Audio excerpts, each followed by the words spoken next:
রাজ্যে 6টি উপনির্বাচন হলো, কিন্তু 6 জায়গায় আমরা দেখতে পেলাম শাসক আর মানুষের মতামতের উপরে ভরসা করতে পারছে না।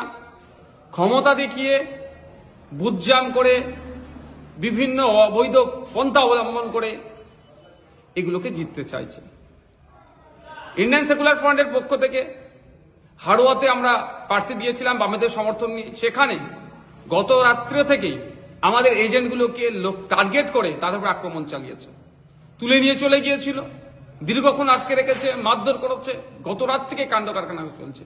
আজকে সকালে যখন বুথের যাচ্ছে এজেন্টগুলো, সেখান থেকে তাদেরকে মারধর করে বিতাড়িত করেছে, ভয় দেখিয়ে যেতে দেয়নি।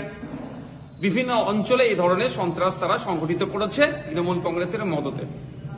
আমরা অলরেডি আমাদের প্রার্থীর পক্ষ থেকে নির্বাচন কমিশনে 37টি বুথে পুনরায় নির্বাচন করানোর জন্য আমরা অভিযোগ দায়ের করেছি।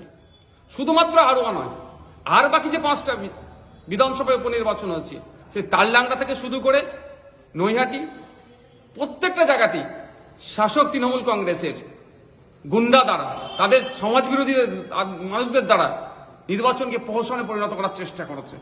বিভিন্ন জায়গায়, কোনো জায়গায় প্রার্থী আক্রান্ত হয়েছে, কোনো জায়গায় আপনার বুথের এজেন্ট আক্রান্ত হয়েছে। এইরকম ভাবে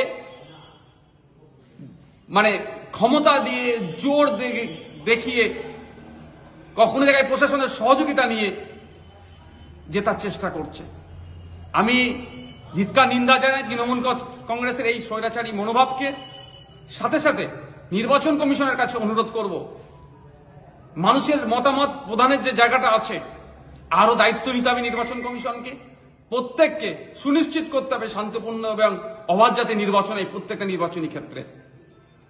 পরিশেষে আবারও বলছি, তৃণমূল কংগ্রেসের পায়ের নিচে আর মাটি নাই, মানুষের মতামতের প্রতি আর ভরসা রাখতে পারছে না।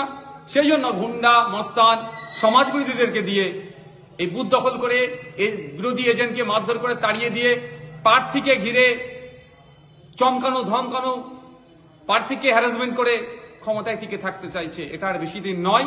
তৃণমূল কংগ্রেসের এই অন্যায়কে আমরা খুবই দ্রুত জনগণকে সাথে নিয়ে গণতান্ত্রিক প্রক্রিয়াতে আমরা এটাকে, এই যে অন্যায় কাজ করছে, এটাকে আমরা বন্ধ করব।